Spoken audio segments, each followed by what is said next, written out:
The Malian army was caught in a deadly trap where many of its troops and its foreign allies met their end in an ambush by terrorists who are receiving assistance from Ukraine's military intelligence along the border with Algeria. And the videos of the macabre scene are still circulating online. However, I've seen some Africans expressing happiness about this event, which is confusing to me. I mean, I can understand it from Western media's perspective, but not from an African one. I mean, here you have an African government successfully fighting to rid itself of terrorism on its soil so that its population can find peace and live with dignity at home. But Ukraine's elite are helping the terrorists against Mali. Just let that sink in. Ukraine is a country that has received all kinds of support from various spiritual and physical associations of warmongering countries to match Russia's power on the battlefield to fight what they describe as Russian invasion. So in an ideal world, you'd expect them to understand Mali's plight in their fight against terror. But no. Keep in mind, when Mali was working with Western powers, they never received the type of assistance Ukraine is receiving.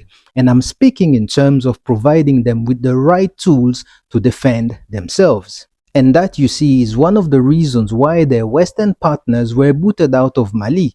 And just based on what the Malian government has been able to achieve, meaning reconquering some of its territories from the terrorists, it seems like it was the right choice.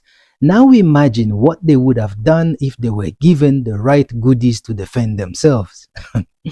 Anyways, here it seems like Ukraine's elite logic is that they will support anything Russia will oppose, even if it means siding with terrorists. I mean, fair enough, it's a sovereign country, they have the right to do what they deem best for themselves. However, now let me shift my attention to us, sovereign African countries, especially neighboring countries who are silently witnessing without showing any support or solidarity to Mali. I mean, what to make of the loud silence coming from Senegal, where Ukraine's embassy published this on their Facebook page with a quote attributed to the country's ambassador in Senegal, which translates to, "The work will continue. There will certainly be other results. The punishment of war crimes and terrorism is inevitable. It is an axiom." You see, this is one more reason why countries such as Burkina Faso, Mali, and Niger have decided to separate and go their own ways. Because what's the point of uniting if some among the group are allowing those who are fighting against member countries to feel comfortable in their yard?